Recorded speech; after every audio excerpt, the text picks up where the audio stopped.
Hello everyone, welcome to Ridhu's English Lab. ഇന്നത്തെ വീഡിയോയിൽ വളരെ ചെറിയൊരു കോൺസെപ്റ്റാണ് നമ്മൾ ഡിസ്കസ് ചെയ്യുന്നത്. കഴിഞ്ഞ വീഡിയോയിൽ നമ്മൾ ഒരു സെന്റൻസ് എങ്ങനെ സ്ട്രക്ചർ ചെയ്യാമെന്ന് കണ്ടിരുന്നു അല്ലേ? എങ്ങനെയായിരുന്നു അത്? ആദ്യം ഒരു സ്റ്റാർട്ടർ വേണം, ദെൻ ഒരു ഗ്രാമർ വേർഡ് ആൻഡ് ദെൻ ഒരു ആക്ഷൻ വേർഡ്. ഈ രീതിയിലാണ് നമ്മളൊരു സെന്റൻസ് സ്ട്രക്ചർ ചെയ്തത് അല്ലേ? അതിൽ അവസാനം പറഞ്ഞ ഭാഗം ഉണ്ടല്ലോ, ആക്ഷൻ വേർഡ്സിനെ നമ്മൾ ഇന്ന് കുറച്ച് ഡീറ്റെയിൽഡ് ആയിട്ട് മനസ്സിലാക്കാൻ പോവുകയാണ്. ഓക്കെ, ഞാൻ പറഞ്ഞു ഞാൻ ഗ്രമാറ്റിക്കൽ ടേംസ് ഒന്നും അല്ല യൂസ് ചെയ്യുന്നത്. ആക്ഷൻ വേർഡ് എന്നുള്ളത് ശരിക്കുള്ള ഒരു ഗ്രമാറ്റിക്കൽ ടേം അല്ല. ശരിക്കും ഗ്രാമറിൽ ആക്ഷൻ വേർഡ്സിനെ പറയുന്നത് വേർബ്സ് എന്നാണ്. നിങ്ങൾ ഓൾറെഡി കേട്ടിട്ടുള്ള ഒരു ടേം ആയിരിക്കും അല്ലെ? വേർബ് എന്നുള്ളത് പ്രവർത്തികളെ കുറിക്കുന്ന വാക്കുകളാണ് വേർബ് എന്ന് പറയുന്നത്. ഈ വേർബിന് 3 ഫോംസ് ഉണ്ടെന്ന് നിങ്ങൾ കേട്ടിട്ടുണ്ടാവും അല്ലെ? ഏതൊക്കെയാണ്? V1, V2 and V3. നമുക്ക് ഒരു എക്സാമ്പിൾ നോക്കുകയാണെങ്കിൽ, കളിക്കുക എന്നുള്ള പ്രവൃത്തി നമ്മൾ ഇംഗ്ലീഷിൽ എന്താ പറയാ? പ്ലേ എന്നാ പറയാ. അതിന്റെ V2 ഫോം ആണ് പ്ലേഡ് എന്നുള്ളത്.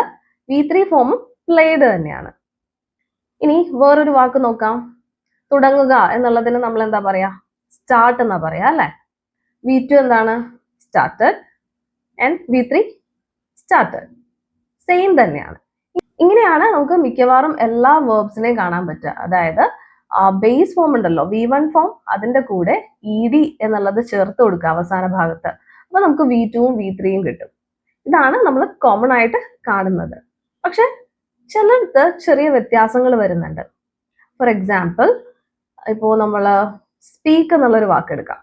ഓക്കെ, സ്പീക്ക് എന്നുള്ളതിന്റെ V2 എന്താണ്? സ്പോക്ക് ആണ്. V3 spoken. വേറൊരു വാക്ക് നോക്കാം നമുക്ക്.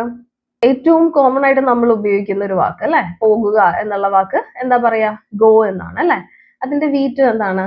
വെന്റ് ആണ്. അതുപോലെ V3 എന്ന് പറയുന്നത് ഗോൺ ആണ്. കാണുക എന്നുള്ളതിന് നമ്മൾ എന്താ പറയാ? സീ എന്ന് പറയും.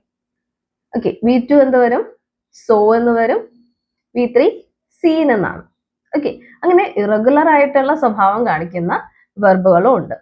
ഇനി മറ്റു ചില വേർബ്സ് ഉണ്ട്, അതിൽ V1, V2, V3 ഒന്നും ഒരു മാറ്റവും ഉണ്ടാവില്ല.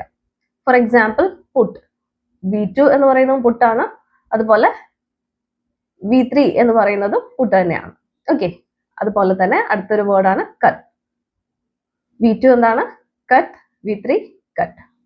വേറൊരു വാക്ക് പറയുകയാണെങ്കിൽ സ്പ്ലിറ്റ്. V2 സ്പ്ലിറ്റഡ് അല്ല, സ്പ്ലിറ്റ് തന്നെയാണ്. V3 split. അപ്പോ V1, V2, V3 എന്താണ് എന്നുള്ളതിനെ പറ്റി നമുക്കൊരു ഐഡിയ കിട്ടി. ഇനി അടുത്തത് ഈ വെർബ് ഫോംസ് ഒക്കെ എവിടെയാണ് ഉപയോഗിക്കുക എന്ന് നമുക്ക് നോക്കാം. Now let's see the first one, V1 എന്നുള്ളത് നോക്കാം കേട്ടോ. നമ്മൾ ഏറ്റവും അധികം സെന്റൻസുകളിൽ യൂസ് ചെയ്യുന്നത് V1 എന്നുള്ള വെർബ് ഫോം ആണ്. ഏറ്റവും അധികം ഗ്രാമർ വേർഡ്സിന്റെ കൂടെ കണക്ട് ചെയ്യാൻ പറ്റുന്നത് നമുക്ക് V1 എന്നുള്ള വെർബ് ഫോം ആണ്. For example, can, could, will, would, shall, should, may, might, ഇങ്ങനെ ഏറ്റവും അധികം ഗ്രാമർ വേർഡ്സിന്റെ കൂടെ നമ്മൾ പെയർ ചെയ്യുന്നത് V1 എന്നുള്ള വെർബ് ഫോമിനെയാണ്. ഓക്കെ, ഇനി രണ്ടാമത്തത് V2. V2 നമുക്ക് അധികം സ്ഥലങ്ങളിലൊന്നും കാണാൻ പറ്റില്ല. ഏറ്റവും അധികം നമ്മൾ കാണുന്ന ഒരേ ഒരു സ്ഥലമുള്ളൂ, അത് പാസ്റ്റിലാണ്. ഓക്കെ, പാസ്റ്റിലുള്ള കാര്യങ്ങൾ, കഴിഞ്ഞു പോയ കാര്യങ്ങൾ പറയുമ്പോഴാണ് V2 സാധാരണഗതിയിൽ നമുക്ക് കാണാൻ കഴിയുക. ഓക്കെ, ആസ് എ ബിഗിനർ ഇത്രയും മനസ്സിലാക്കിയാൽ മതി കേട്ടോ. നമ്മൾ കഴിഞ്ഞു പോയ കാര്യങ്ങൾ പറയുമ്പോഴാണ് V2 എന്നുള്ള വെർബ് ഫോം വരുന്നത്. Okay, now let's move on to the third one. ഏതാണ്? V3. V3 സാധാരണഗതിയിൽ നമുക്ക് ഒറ്റയ്ക്ക് കാണാൻ കഴിയില്ല. അതിന്റെ കൂടെ ഒന്നുകിൽ ഹാസ് ഉണ്ടാവും, അല്ലെങ്കിൽ ഹാവ് ഉണ്ടാവും, അല്ലെങ്കിൽ ഹാഡ് ഉണ്ടാവും, അതും അല്ലെങ്കിൽ വിൽ ഹാവ് ഉണ്ടാവും. ചിലപ്പോൾ നിങ്ങൾ V3യുടെ കൂടെ ആമോ, ഈസോ, അല്ലെങ്കിൽ വോസോ, വേറെ ഒക്കെ കണ്ടിട്ടുണ്ടാവും. അത് കംപ്ലീറ്റ്ലി ഡിഫറെന്റ് ആയിട്ടുള്ള ഒരു സെന്റൻസ് സ്ട്രക്ചർ ആണ്. പാസീവ് വോയിസ് എന്നൊക്കെ നമ്മൾ പറയുന്നത്. അത് ആസ് എ ബിഗിനർ നമ്മളിപ്പോൾ നോക്കേണ്ട ആവശ്യമില്ല, നമുക്ക് കുറച്ച് കഴിഞ്ഞിട്ട് നോക്കാം. ഓക്കെ, ഇപ്പൊ ഇത്രയും മാത്രം മനസ്സിലാക്കുക. V3യുടെ കൂടെ നമുക്ക് എന്ത് വേണം? ഒന്നുകിൽ ഹാസ്, അല്ലെങ്കിൽ ഹാവ്, അല്ലെങ്കിൽ ഹാഡ്, അതോ അല്ലെങ്കിൽ എന്ത് വേണം? വിൽ ഹാവ് എന്നുള്ളത് വേണം. ഓക്കെ, ഇത്രയും കാര്യങ്ങൾ ക്ലിയർ ആണ്? Now it's practice time. ഞാൻ AI പ്രോംപ്റ്റ് താഴെ പിൻ ചെയ്തിട്ടുണ്ട്. what you have to do is അതൊന്ന് കോപ്പി ചെയ്യുക, ChatGPT അല്ലെങ്കിൽ ജെമിനിയിൽ പേസ്റ്റ് ചെയ്യുക, അറ്റ്ലീസ്റ്റ് ഫോർ 20 മിനിറ്റ്സ് പ്രാക്ടീസ് ചെയ്യാം. അപ്പൊ ഇന്ന് നമ്മൾ പഠിച്ചത് verb forms ആണ്, V1, V2 ആൻഡ് V3. അപ്പൊ നമ്മുടെ ലക്ഷ്യം എന്ന് പറയുന്നത് നമ്മൾ ഈ verb forms ഒന്ന് ഫെമിലിയർ ആക്കണം, അതുപോലെ ഈ വേർഡ്സ് ഒക്കെ ഒന്ന് പറഞ്ഞ് നമ്മളുടെ നാവിനൊന്നും അത് ശീലമാവാൻ വേണം അല്ലെ. അപ്പോൾ ഇത് രണ്ടുമാണ് നമ്മുടെ ഇന്നത്തെ ടാർഗറ്റ്. അത് ഫുൾഫിൽ ചെയ്യുന്ന രീതിയിലാണ് പ്രോംപ്റ്റ് റെഡിയാക്കിയിട്ടുള്ളത്. So I show you how this AI prompt works. Okay, ശ്രദ്ധിച്ചോളൂ കേട്ടോ. ഇപ്പൊ ഞാൻ ഓൾറെഡി ആ AI പ്രോംപ്റ്റ് ഒന്ന് കോപ്പി ചെയ്ത് വെച്ചിട്ടുണ്ട്. And what I'm going to do is ChatGPT നമുക്ക് ഓപ്പൺ ചെയ്യാം ആൻഡ് ദെൻ അവിടെ നമ്മുടെ പ്രോംപ്റ്റ് പേസ്റ്റ് ചെയ്യാം. ഓക്കെ, അപ്പൊ നമ്മൾ ഇനി എന്താ ചെയ്യണ്ടേ? വോയിസ് ചാറ്റ് ഓൺ ചെയ്യാം ആൻഡ് റെഡി എന്ന് പറയാം. Ready. Great, let's start. First verb, go. What is the V2 of go? Went. Very good. Now, what is the V3? Gone. Nice. Please repeat all three. Go, went, gone. Go, went, gone. Excellent. Next. Alright. അപ്പോൾ ഞാൻ correct ആയിട്ടുള്ള answers കൊടുത്തപ്പോഴാണ് എനിക്ക് ഇങ്ങനെയുള്ള replies കിട്ടിയത് അല്ലേ.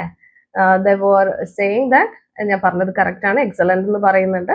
എന്തായാലും എന്ത് പറഞ്ഞു, ലാസ്റ്റ് എല്ലാം ഒന്നുകൂടെ റിപ്പീറ്റ് ചെയ്യാനും കൂടെ പറഞ്ഞിട്ടുണ്ട്.